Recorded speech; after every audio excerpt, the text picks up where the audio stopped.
আসসালামু আলাইকুম, শামিল লীনা স্বাগত জানাচ্ছি এনটিভি দেশের খবরে। বড় ধরনের কোনো পরিবর্তন ছাড়াই পাশ পেয়েছে আগামী অর্থ বছরের বাজেট। দুপুরে সংসদে নির্দিষ্টকরণ বিল 2024 সর্বসম্মতিক্রমে পাশের মধ্য দিয়ে 2024-25 অর্থ বছরের জন্য 7,97,000 কোটি টাকার বাজেট পাশ হলো। অনেক সমালোচনার পরেও অপ্রদর্শিত অর্থ বৈধ করার সুযোগ রাখা হয়েছে আগামী অর্থ বছরে। হাসানুল শাওনের রিপোর্ট। এখন জন্ম সনদ দিয়ে খোলো বিকাশ স্টুডেন্ট অ্যাকাউন্ট। নিজের বিকাশ নিজে কর। আমি আবুল হাসান মাহমুদ আলী, অর্থমন্ত্রী, প্রস্তাব করছি যে শনিবার অনেকটা অপরিবর্তিত রেখে অর্থ বিল পাশ হওয়ার পর রোববার সংসদে বাজেট পাশের আনুষ্ঠানিকতা শুরু করেন স্পিকার। সেক্ষেত্রে 2024-25 অর্থ বছরে ব্যয়ের জন্য 59টি বরাদ্দের দাবি উপস্থাপন হলে সবকটিই পাশ হয় কণ্ঠভোটে। যারা এই প্রস্তাবের পক্ষে আছেন তারা হা বুঝুন। আর কয়েকজন সংসদ সদস্য কিছু ছাঁটাই প্রস্তাব তুললে সেগুলো নাকচ হয়ে যায়।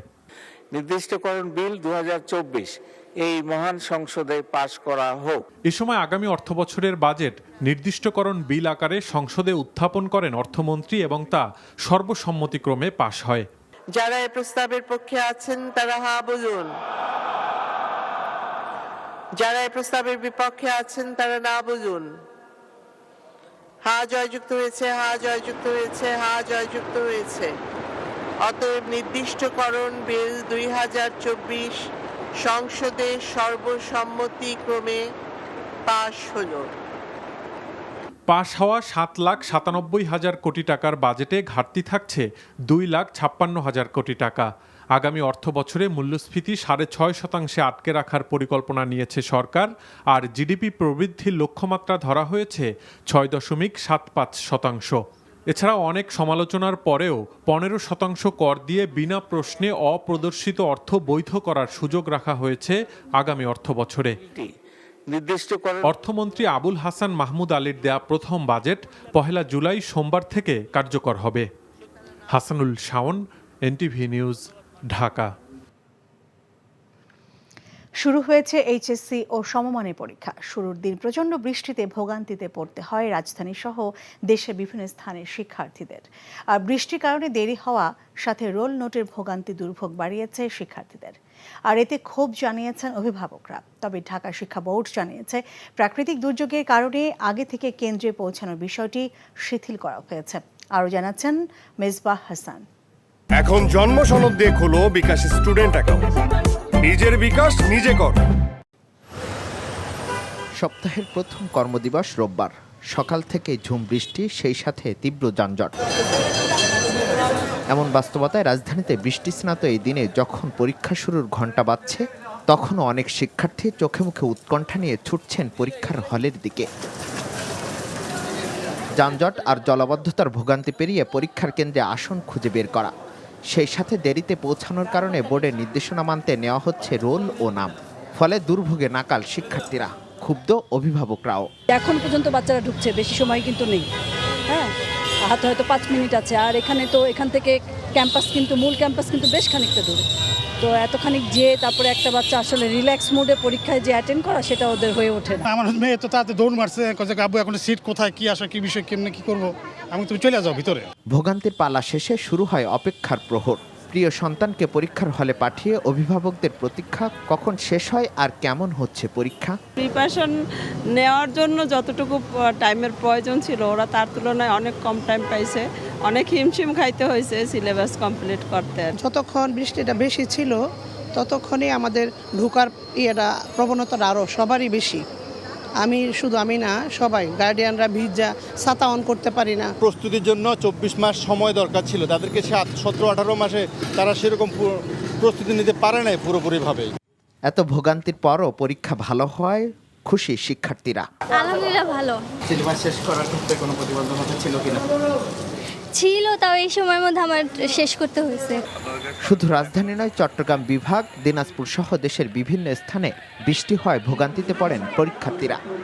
যে কোনো কেন্দ্রে দেরিতে পরীক্ষা শুরু হলে সময় সমন্বয়ের কথা জানান পরীক্ষা কার্যক্রম সমন্বয়কারী ঢাকা বোর্ড। আমাদের পরীক্ষা সংশ্লিষ্ট সবাইকে নির্দেশনা দিয়েছি যে আমাদের যে স্বাভাবিক নিয়ম ছিল যে পরীক্ষা শুরুর 30 মিনিট পূর্বে পরীক্ষার্থীকে কেন্দ্রে প্রবেশ করতে হবে, সেটাকে আমরা শিথিল করে বলছি যে যে পরীক্ষার্থী যখনই কেন্দ্রে আসবে তাকে কেন্দ্রের মধ্যে প্রবেশ করার সুযোগ দিতে হবে। সে যদি 9টায় আসে তাকে কেন্দ্রের মধ্যে প্রবেশ করাতে হবে, সে যদি 9:30 আসে, সে যদি 10টায়ও আসে তাকে কেন্দ্রে প্রবেশ করার সুযোগ দিতে হবে। চলতি বছর 9টি সাধারণ শিক্ষা বোর্ড, কারিগরি শিক্ষা বোর্ড ও মাদ্রাসা শিক্ষা বোর্ডের অধীনে মোট পরীক্ষার্থী 14,50,790 জন, যা গেল বছরের তুলনায় 91,448 জন বেশি। Misbah Hasan, NTV news, Dhaka. বন্যার ক্ষত ঘুঁচতে না ঘুঁচতেই আগামী কয়েকদিন সিলেট বিভাগে ভারী বৃষ্টিপাতে সিলেট ও সুনামগঞ্জে ফের বন্যার আশঙ্কা করা হচ্ছে। এই অবস্থায় আতঙ্কিত বানভাসীরা। পানি উন্নয়ন বোর্ড বলছে, ভারী বৃষ্টিপাতে আগামী কয়েকদিন সুরমা, কুশিয়ারা, জাদুকাটা সহ বিভিন্ন নদ নদী ও হাওরের পানি বিপদসীমা অতিক্রম করে প্লাবিত হতে পারে সিলেট ও সুনামগঞ্জের নিচু এলাকা। এদিকে গত 17 জুন থেকে সৃষ্ট সার্বিক বন্যা পরিস্থিতির উন্নতি হলেও সিলেট বিভাগের অনেক এলাকা থেকে ধীর গতিতে নামছে পানি। সুনামগঞ্জ সদর উপজেলার লক্ষণশ্রী ইউনিয়ন এবং জগন্নাথপুর, দিরাই ও শাল্লা উপজেলার হাওর এলাকা এবং সিলেটের কয়েক উপজেলায় এখনও পানিবন্দী অসংখ্য মানুষ। আশ্রয়কেন্দ্র থেকেও এখনও বাড়িতে ফিরতে পারেনি অনেকে। পর্যাপ্ত ত্রাণ সহায়তা না পাওয়ার অভিযোগ তাদের। ঘর দরজা খান তুফানে নিচে কি ভাঙ্গি আর অনেও পানি একেবারে সারা ঘর খান ভাঙ্গি লিছে আমার। স্কুল ঘরে থাকতে আমরা পাইছি, আল্লাহর গলিম বা চেয়ারম্যানে দিছন খাইছি, ওখান বাড়িতে আইছি অসহারে আমরা বেজায় যাই আর কি। এদিকে আগামী 5 জুলাই পর্যন্ত বৃষ্টিপাত অব্যাহত থাকবে। কোথাও ভারী ও কোথাও অতি ভারী বৃষ্টিপাতের আশঙ্কা করছে আবহাওয়াবিদ মোহাম্মদ মনোয়ার হোসেন। দক্ষিণ পশ্চিম মৌসুমী বায়ু সক্রিয় রয়েছে এবং উত্তর বঙ্গোপসাগরে এটা প্রবল আকারে থাকার ফলে আমাদের সেখানে সঞ্চালনশীল মেঘমালা সৃষ্টি হয়েছে এবং সেটা আস্তে আস্তে আমাদের দিকে আসছে এবং সেখানে কিন্তু আমাদের বায়ুচাপের বেশ তারতম্য রয়েছে। এই সব কিছুর ফলে সারা বাংলাদেশে বৃষ্টিপাত হচ্ছে, ভারী থেকে অতি ভারী, এবং এটি আগামী 72 ঘন্টা এরকম অব্যাহত থাকবে। শুধু তাই নয়, আমরা এখন যে দেখছি তাতে এটা আগামী 5 এবং 6 তারিখ পর্যন্ত কিন্তু এই ধরনের বৃষ্টিপাত হওয়ার সম্ভাবনা আছে। এবারে বন্যাতেও সড়ক, ব্রিজ ও কালভার্টের ব্যাপক ক্ষতিতে চরম দুর্ভোগে সুনামগঞ্জবাসী। এখনও অনেক সড়কে পানি থাকায় জানা যায়নি ক্ষয়ক্ষতির সঠিক পরিমাণ। তবে ইতিমধ্যে 150 কিলোমিটারের বেশি সড়কের ক্ষতির কথা জানিয়েছে এলজিইডি ও সড়ক বিভাগ, যা নির্মাণ করতে প্রয়োজন 700 কোটি টাকা। সুনামগঞ্জ থেকে দেওয়ান গিয়াস চৌধুরীর পাঠানো রিপোর্ট। 2022 সালের ভয়াবহ বন্যা, এরপরও উজানের ঢল, ভারী বৃষ্টিপাতে একের পর এক বন্যা।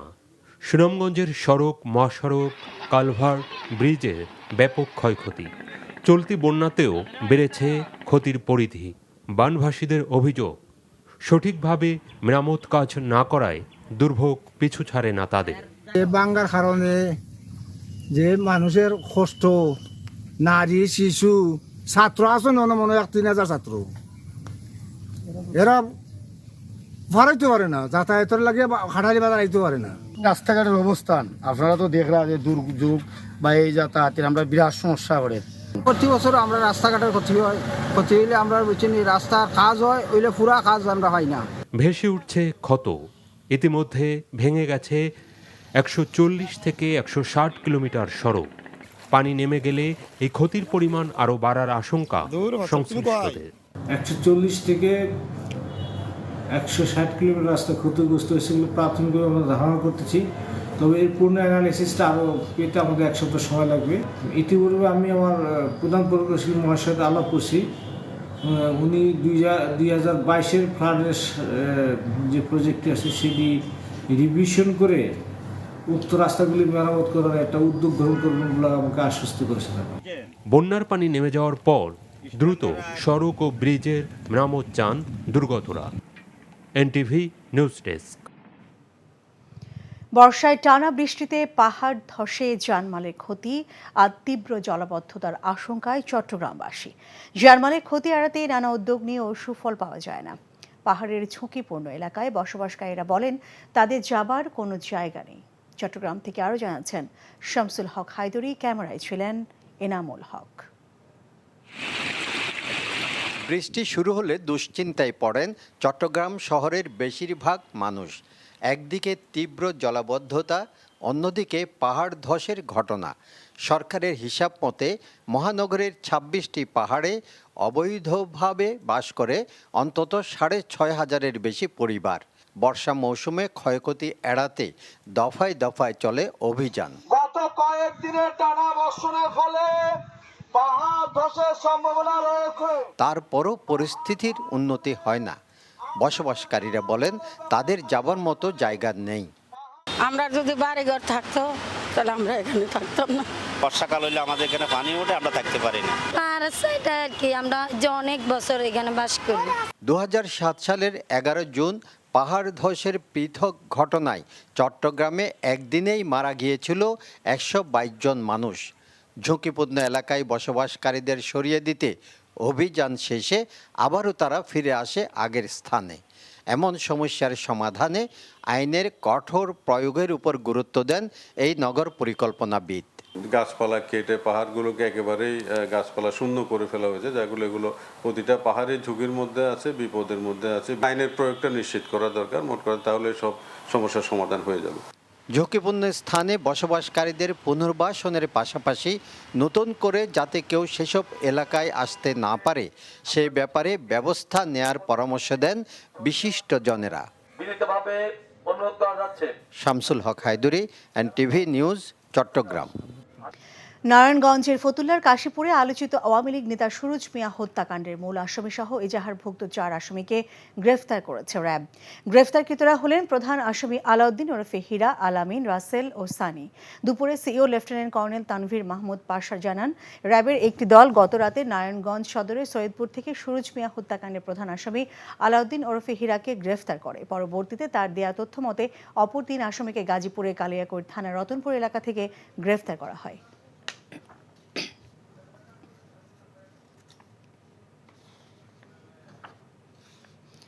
বন্যা দুর্গত এলাকায় অব্যাহত রয়েছে এনটিভি ত্রাণ তৎপরতা। সিলেটের গোয়াইনঘাট ও কোম্পানিগঞ্জে পাওয়া দক্ষিণ সুরমা উপজেলার ইনাত আলীপুর, মির্জানগর, মানিকপুরে কয়েকটি গ্রামের পানিবন্দী শতাধিক মানুষের মাঝে এনটিভি ত্রাণ সহায়তা পৌঁছে দিয়েছে এনটিভি পরিবার। এনটিভির এমন মানবিক উদ্যোগকে স্বাগত জানিয়েছে স্থানীয় প্রশাসন। এদিকে দ্বিতীয় দফায় সুনামগঞ্জে জগন্নাথপুর ও পৌর শহরের আরও ৫০ পরিবারের মাঝে ত্রাণ সহায়তা পৌঁছে দিয়েছে এনটিভি। সুনামগঞ্জ সদর, শান্তিগঞ্জ ও বিশ্বম্ভরপুর উপজেলার ২০০ দুর্গত পরিবারের জন্য এনটিভি ত্রাণ সহায়তা বাড়ি বাড়ি পৌঁছে দেয়। এনটিভি ভাই আপনারা ধন্যবাদ। ত্রাণ বিতরণ করা যে আমরা বাড়ি করে পানি ডুবাই আপনারা দিছন, আমরা আনন্দিত হয়েছি। আপনাদের লাগে দোয়া চাই। এনটিভি দিছন আমরা দোয়া করতাম, আমরা তো পানির মাঝে বাসাই কিতা করব। কুমিল্লা সিটি কর্পোরেশনের ২০২৪-২৫ অর্থ বছরের বাজেট ঘোষণা করা হয়েছে। এবছর প্রস্তাবিত বাজেটের পরিমাণ ১,০৪৪,৫০,৩০,০০০ টাকা। দুপুরে কুমিল্লা সিটি কর্পোরেশনের অতীন্দ্রমোহন রায় সম্মেলন কক্ষে আনুষ্ঠানিকভাবে এই বাজেট ঘোষণা করেন মেয়র ডক্টর তাহসিন বাহার সূচনা। বাজেটে উন্নয়ন খাতে সবচেয়ে বেশি বরাদ্দ দেওয়া হয়। সিটি কর্পোরেশনের নিজস্ব আয় ও উন্নয়ন অনুদান প্রাপ্তি শেষেও এই বাজেটে ১২৯,৫৩,৪৬,০০০ টাকার তহবিল রয়েছে।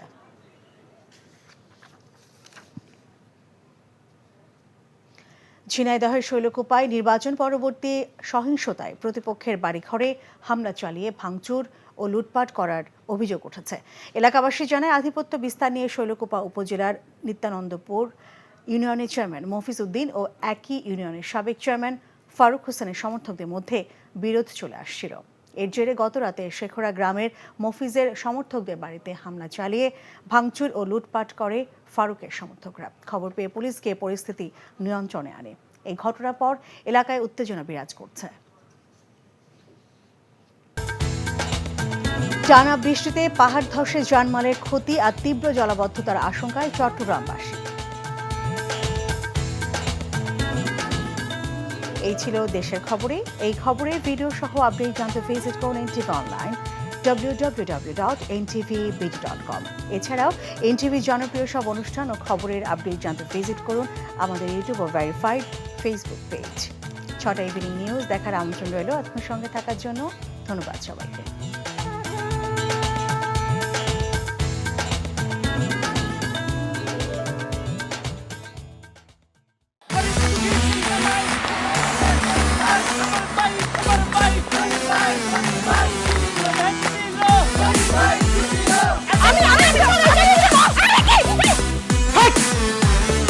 ধরনের আকাম করেছে জানো? শালা বিয়ে করলো দুখান, কিন্তু ফেসবুকে রিপোর্ট করেছে একখান। মেজাজটা আমার তো হট হয়ে রয়েছে অনেক আগ থেকে। আমি আমার জান পাখি, সোনা পাখি, টিয়ে পাখি, কি করতেছো? ফেসবুকে একটা পোস্টে অ্যাংরি রিঅ্যাকশন দিচ্ছিল। Don't touch my body. বড় বউয়ের প্রতি অনেকই বেশি না মায়া মহব্বত, যাও তারে গিয়া দেখাও, আমার কাছে আইছো কেলা? প্রথমে আমার ঘরে না এসে আমার চোখের সামনে দিয়ে গট গট করে ছোট বউয়ের রুমের মধ্যে চলে যাও কোন সাহসে? আমি ভাবছিলাম তুমি বড় বউ বড় বইনের মতো থাকবা, কিন্তু তুমি বাইরে হচ্ছ আস্তে একটা ডাইনি বুড়ি। আমি সাক্ষাৎ ডাইনি আর তুমি সোনার ময়না পাখি। চুপ করো। ওরে খোদা, জান্নাতের চুল। গুলশান বনানীর মায়েরা যেমন চুল কালার করে না, আমার তো মনে হইতেছে গনি মিয়া কোনো গুলশান বনানীর মডার্ন মাইয়া প্রেমে পড়ছে। আমি জীবনে বিয়ে যদি করি একখান করবো, দুইখান করবো না। তোরে পিড়ে আমার করব। আরে কি করতেছ? আরে বাইরে করতে বাইরে। যা কইছি শুনো, গড়তে বাইরে তুমি। কি করতেছ তুমি? কোথায় যাচ্ছ স্বামী আমার? হ্যাঁ, তুমি ছাড়া মোর কোনো গতি নাই, তোমার ঘরে একটুখানি দাও ঠাই। দেখাইতেছে ছোট বউ তার আসল রূপ, নাগিনী সাপিনী। শুনছি ভালোবাসা টিকে থাকে বিশ্বাসের উপর। আমার উপর তোমাদের সেই বিশ্বাস ছিল, আজকে দেখতেছি আমার উপর আর কোনো বিশ্বাস নাই। যেহেতু বিশ্বাস নাই, তোমাদের সাথে থাকার কোনো ইচ্ছা আমার নাই।